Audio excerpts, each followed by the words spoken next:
क्या भगवान ने छोटे छोटे जीवों को मनुष्यों का भोजन बनने के लिए भेजा है? मित्रों, मांस खाना पुण्य है या पाप? आज मैं आपको इसी विषय में समझाऊंगा। क्या पशु पक्षी, भेड़ बकरी, मुर्गा मछली, इन समस्त प्राणियों का मांस खाने से मनुष्य को पाप नहीं लगता है?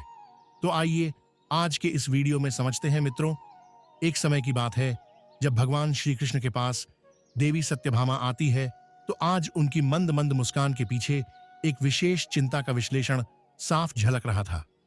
तब भगवान श्री कृष्ण ने गंभीर स्वर में देवी सत्यभामा से कहा, हे देवी सत्यभामा, आप बहुत ही चिंतित जान पड़ रही हैं। आपकी इस चिंता के पीछे का राज क्या है? अगर आप किसी चीज को लेकर परेशान हैं या आपके मन में कोई बात है, तो कृपया मुझे उस विषय में बताइए। मैं अवश्य ही आपकी हर चिंता का समाधान करूंगा। अब भगवान श्री कृष्ण की बात को सुनने के बाद देवी सत्यभामा भगवान श्री कृष्ण कहती हैं, हे प्रभु, मैं अपने एक प्रश्न को लेकर चिंतित हूँ और मेरा प्रश्न यह है कि किसी भी जीव का मांस खाना पुण्य है या पाप? कृपया मुझे इस विषय में समझाइए। तब भगवान श्री कृष्ण कहे हैं, वाह देवी वाह, आज आपने सच में एक अत्यंत ही महत्वपूर्ण प्रश्न किया है, जिसे समझना सभी मनुष्यों के लिए अति आवश्यक है कि छोटे छोटे जीवों को मारकर खाना कितना सही है और कितना गलत। आजकल ऐसे हजारों लाखों लोग मिल जाएंगे जो मांस खाने को सही मानते हैं। वह कहते हैं कि ईश्वर ने इन सभी चीजों को हमें खाने के लिए ही बनाया है। अगर हम खाएंगे नहीं तो इनका होगा क्या? तो वहीं इस दुनिया में कुछ लोग ऐसे भी हैं जो जीव हिंसा करना घोर अपराध समझते हैं। मांस खाना उनके लिए बहुत बड़े पाप की बात है। तो इसी विषय में आज मैं आपको कुछ महत्वपूर्ण बातें समझाऊंगा, जिससे यह स्पष्ट हो जाएगा कि मांस खाना कितना सही है और कितना गलत। हे देवी, मैं तुमको इस विषय का भान एक महत्वपूर्ण कथा के माध्यम से कराता, जिसे सुनने मात्र से मनुष्य के सभी कार्य सिद्ध होते हैं। चलिए मैं आपको बताता हूं कि मांस खाना पुण्य है या पाप। हे देवी, एक समय की बात है। किसी गांव में एक धनी व्यक्ति रहता था। वह किसी लंबी तीर्थ यात्रा पर जाना चाहता था। जाने से पहले उसने अपने यहां एक दावत रखी थी। उसने उस दावत में सभी गांव के लोगों को आमंत्रित किया। गांव के सभी लोग उसके यहां दावत खाने के लिए आए। उसका यह मानना था कि ईश्वर ने भेड़ बकरी, मुर्गा मछलियां या अन्य जीवों को भगवान ने इंसानों को खाने के लिए ही बनाया है। इसलिए उसने अपने यहां दावत में भेड़ और मछलियों का मांस पकवाया था। उसके यहां आए हुए सभी मेहमानों को भेड़ और मछलियों का मांस परोसा गया। जो लोग मांस खाना पसंद करते थे, उन लोगों ने मांस को खाया, और जो मांस खाना पाप समझते थे, उन्होंने नहीं खाया। भोजन कार्यक्रम समाप्त होने के बाद उस धनी आदमी ने सभी मेहमानों को विदाई से पूर्व एक निश्चित जगह तय की और उन्हें उस जगह पर बैठाकर कुछ भाषण देना शुरू किया। कई तरह की बातों पर उसने लोगों को समझाया। उन बातों में एक बात यह भी थी। वह बोला, परमात्मा कितना कृपालु है, उसने अन्य भोजन के साथ साथ मनुष्यों को खाने के लिए स्वादिष्ट मछलियां और कई तरह के पशु पक्षियों को जन्म दिया है, जिनका स्वादिष्ट मांस खाकर हम अपना पेट भर सकते हैं। उसकी इस बात का अधिकतर लोगों ने समर्थन किया। उसी सभा में एक 12 साल का लड़का बैठा हुआ था।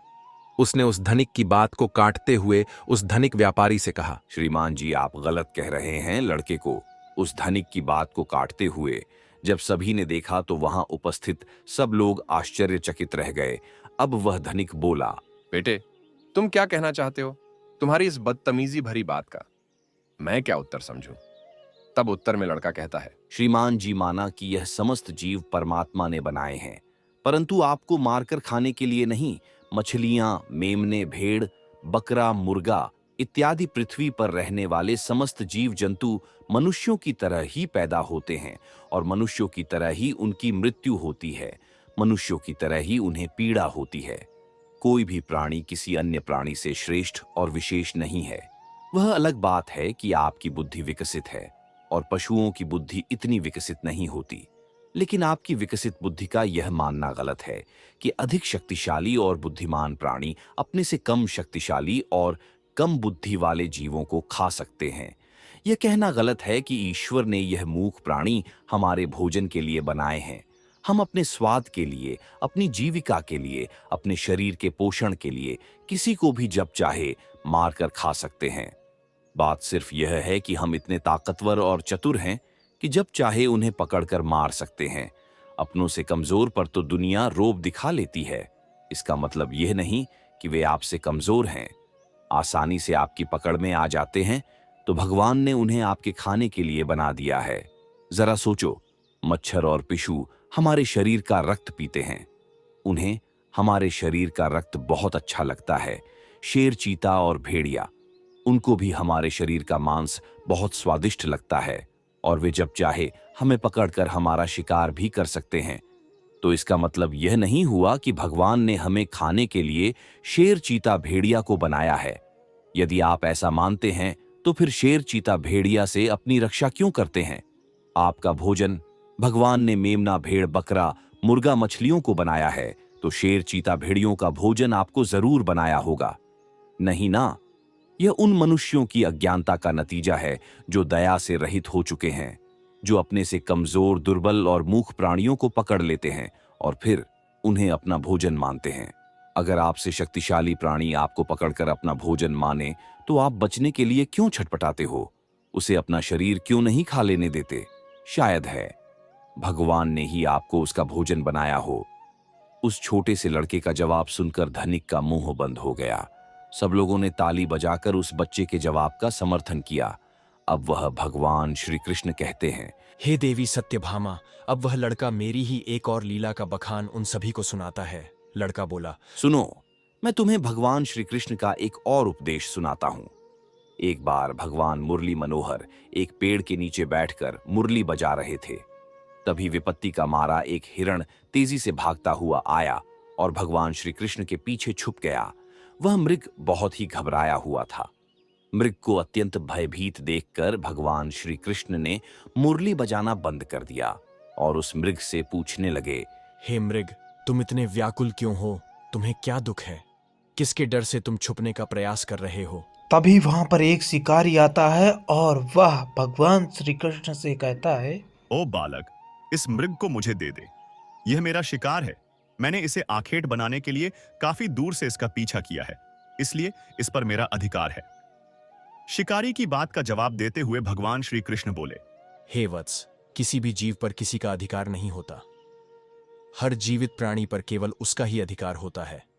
तब वह शिकारी कहता है, नहीं नहीं, यह मेरा शिकार है और मैं इसे मारकर इसके मांस को पकाकर खाऊंगा। तब श्री कृष्ण कहते हैं, अरे ओ निर्दयी प्राणी, किसी को मारने का अधिकार तुम्हें किसने दे दिया? यह अधिकार तो उसको भी प्राप्त नहीं होता जिसने उसे जन्म दिया है। किसी भी जीव को मारना पापों की श्रेणी में आता है। क्या तुम धर्म को नहीं मानते? तब शिकारी कहता है, अरे ओ मनमोहक बालक, मैं तेरे जितना ज्ञानी तो नहीं हूं, पर इतना जानता हूं कि मांस का भोजन करना पाप नहीं है। जीवों को मारकर मैं उन्हें त्रय योनि से आजाद करता हूं। फिर तुझे क्या आपत्ति है? वैसे भी कोई ना कोई इन्हें मारकर खा ही जाएगा। अगर जीव हत्या पाप है तो राजा लोग इन्हें मारने का शौक क्यों रखते हैं? इस बात को सुनकर श्री कृष्ण समझ गए कि इसकी बुद्धि हिंसा करते करते, मांस खाते खाते मंद पड़ गई है। इसका विवेक उचित अनुचित का निर्णय करने के काबिल नहीं है। तब भगवान श्री कृष्ण उसे एक कहानी सुनाते हैं कि, हे वत्स, मैं तुमको एक कहानी सुनाता हूं। तुम इस कहानी को ध्यान से सुनो, फिर बताना कि मांस खाना पुण्य है या पाप है। लेकिन तुम्हें मेरी इस कहानी को ध्यान से सुनना कि लोग मांस क्यों खाते हैं। मगध देश में एक बार भयंकर अकाल पड़ गया था। लोगों की फसलें नष्ट हो चुकी थीं। चारों तरफ भुखमरी फैल गई थी। वहां के जो राजा थे, उनका नाम था चंद्रभान। उन्हें इस बात की बहुत चिंता हुई कि लोगों की भूख की समस्या का समाधान कैसे निकाला जाए। उन्होंने एक सभा बुलाई और अपने सभासदों से पूछा कि लोगों को भोजन देने के लिए सबसे सस्ती वस्तु क्या रहेगी। राजा की बात सुनकर सभी सभासद सोच में पड़ गए कि इसका क्या उत्तर दिया जाए। गेहूं, चावल, आलू उगाने में बड़ी मेहनत लगती है और पानी की भी व्यवस्था नहीं है। तब उस सभा में एक मांस खाने वाला व्यक्ति बैठा था। उसने सोचा कि मांस को भोजन में शामिल करने का यह अच्छा मौका यही है। यदि राजा की अनुमति मिल गई तो हम जीवों को मारकर अपना भोजन बना सकेंगे। मनमानी करेंगे, कोई रोक टोक भी नहीं होगी। उसने राजा को सुझाव देते हुए कि, हे महाराज, भूखमरी का संकट दूर करने के लिए मांस से सस्ता दूसरा और कोई विकल्प नहीं है। इसमें धन का भी खर्च नहीं आएगा और श्रम भी अधिक नहीं करना पड़ेगा। और हमारा भोजन भी बन जाएगा। अब सभा में बैठे अन्य लोगों ने इस बात में हाँ मिला दी, लेकिन वहां के जो प्रधानमंत्री जी थे उन्हें यह प्रस्ताव पसंद नहीं आया। वे चुपचाप बैठे रहे। उन्होंने इस बात का कोई जवाब नहीं दिया। तब राजा ने पूछा, हे प्रधानमंत्री जी, आप चुप कैसे बैठे हो? इस बात पर आपकी क्या राय है? तब मंत्री जी ने कहा, महाराज, मेरे हिसाब से मांस सबसे सस्ता विकल्प नहीं है। इस विषय पर मैं अपनी राय आपको कल दूंगा। दोस्तों, रात होने पर प्रधानमंत्री उसी शख्स के घर पहुंच गए जिसने मांस खाने का प्रस्ताव दिया था। अचानक अपने घर मंत्री को आया देख वह घबरा गया। सोचने लगा, जरूर कोई अनहोनी हुई है। प्रधानमंत्री ने कहा, भाई, शाम को ही महाराज की तबीयत बहुत खराब हो गई है। उन्हें किसी गहरी बीमारी ने घेर लिया है। राजवैद्य ने कहा है कि राजा साहब को अगर किसी बहादुर और हष्ट-पुष्ट इंसान का थोड़ा सा मांस मिल जाए तो वे ठीक हो सकते हैं। आप महाराज के बहुत विश्वास पात्र हैं, इसलिए मैं आपके पास आया हूं। आप राजा को बचाने के लिए आप जरूर अपने शरीर से थोड़ा मांस निकाल कर दे सकते हैं। राजा साहब को भी आपसे यही उम्मीद है कि आप इस काम के लिए इनकार नहीं करेंगे। आप इसके बदले में जितना चाहे उतना धन ले लें, पर थोड़ा सा मांस दे दें। लाओ, मैं तलवार से तुम्हारे शरीर से थोड़ा सा मांस निकाल लेता हूं। दोस्तों, मंत्री की यह बात सुनकर वह आदमी सन्न रह गया। उसके चेहरे का रंग उड़ गया। वह भागता हुआ अपने घर के भीतर गया और अपने घर में से 1,00,000 सुवर्ण मुद्राएं लाकर मंत्री जी को दे दी और बोला, हे मंत्री जी, माफ करना, मैं अपने शरीर का मांस आपको नहीं दे सकता। इसके बदले में आप यह पैसे ले जाइए और किसी और को यह पैसे देकर उससे मांस खरीद लीजिए। मंत्री जी बोले, नहीं भाई, राजा ने विशेष रूप से आपका ही मांस लाने को कहा है, क्योंकि आप बहुत तंदुरुस्त हैं। थोड़े से मांस में आपका कुछ नहीं बिगड़ेगा, पर राजा साहब की जान बच जाएगी। इसके लिए मैं तुम्हें राजा से बोलकर मंत्री पद भी दिलवा दूंगा। कृपया आप देरी ना करें। थोड़ा सा मांस निकालकर मुझे दे दे मित्रों। वह शख्स मंत्री जी के पैरों में गिरकर बोला, मंत्री जी, मुझे माफ कर दो। इसके बदले में आपको अपना सब कुछ देने को तैयार हूं, पर मैं अपने शरीर को काटकर मांस नहीं दे सकता। इतना कहकर वह वहां से भागने लगा। मंत्री जी बोले, आप भाग जाओगे, पर आपका परिवार तो यही रह जाएगा। उसने कहा, मंत्री जी, अपने प्राणों से बढ़कर कुछ नहीं है। जब मैं ही नहीं रहूंगा तो परिवार का क्या करूंगा? मंत्री ने कहा, आपको यहां से जाने की जरूरत नहीं है। तुम्हें मांस नहीं देना है तो मत दो, मैं किसी और के पास चला जाता हूं। इतना कहकर मंत्री जी उससे 1,00,000 स्वर्ण मुद्रा लेकर चले गए। तब उसके जान में जान आई। दोस्तों, इस प्रकार प्रधानमंत्री एक एक करके उन सभी के घर गए जिन्होंने मांस को भोजन का सबसे सस्ता रास्ता बताया था।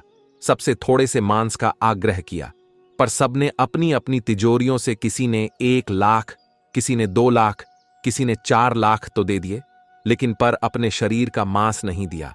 मंत्री जी उन पैसों को लेकर अपने घर चले आए। वह रकम करोड़ों में इकट्ठी हो चुकी थी। अगले दिन सारे मंत्री सुबह सुबह ही राजा के पास पहुंच गए कि देखें राजा साहब स्वस्थ हैं या नहीं। उधर प्रधानमंत्री जी भी उन सारे पैसों को लेकर राजा के पास पहुंचे और उन पैसों को राजा के सामने रख दिया। वे पैसे करोड़ों में थे। राजा ने पूछा, मंत्री जी, इतने पैसे किस लिए लाए हो? तब मंत्री जी ने पूरी कहानी सुनाई कि महाराज, मैंने झूठ मूठ का एक नाटक किया था। मैं उन समस्त मंत्रियों के पास गया था जिन्होंने मांस को सबसे सस्ता रास्ता बताया था। मैंने उनसे यह कहा कि राजा साहब की तबीयत बहुत खराब है। यदि उन्हें थोड़ा सा मनुष्य का मांस मिल जाए तो वे ठीक हो सकते हैं। लेकिन महाराज, मंत्रियों ने मुझे इतने पैसे तो दे दिए, पर आपके उपचार के लिए अपने शरीर से थोड़ा सा मांस नहीं दिया। कल सभी लोग सभा में मांस का भोजन बहुत सस्ता बता रहे थे। अब आप ही सोचिए कि जीवित प्राणी का मांस कितना सस्ता है और कितना महंगा, कि थोड़े से मांस के लिए करोड़ों रुपए देकर उन्होंने मांस देने से इनकार कर दिया। मित्रों, मंत्री जी की बात राजा को अच्छी तरह समझ में आ चुकी थी। इधर भगवान श्री कृष्ण ने उस शिकारी को समझाया कि देखो, अपना शरीर सबको प्रिय होता है, चाहे वह मनुष्य हो या कोई पशु। सबके मांस की उतनी ही कीमत होती है जितना सबके प्राण उतने ही मूल्यवान होते हैं जितने कि आपके। इसीलिए किसी के शरीर को कष्ट नहीं पहुंचाना चाहिए।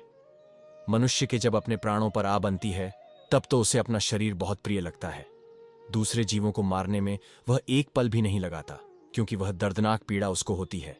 आपको नहीं, जिस दिन आपको होगी उस दिन मांस की कीमत आपको समझ आ जाएगी। अब उस शिकारी को भी वह बात समझ आ जाती है। उधर उस लड़के की भी सभी खूब प्रशंसा करते हैं। अब भगवान श्री कृष्ण देवी सत्यभामा से कहते हैं, हे देवी सत्यभामा, किसी भी जीव को मारकर खाना यह एक पाप है। मृत्यु के बाद उसे नरक लोक की प्राप्ति होती है।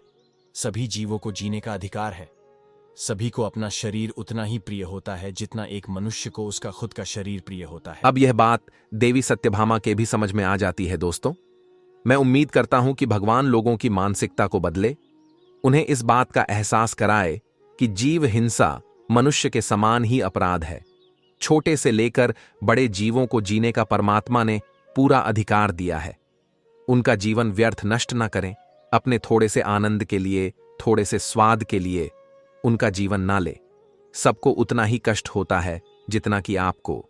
दोस्तों, मैं उम्मीद करता हूं कि यह कहानी, यह विचार आपको जरूर पसंद आए होंगे।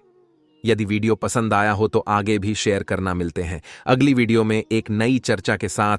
आप सभी का बहुत बहुत धन्यवाद। जय श्री कृष्ण।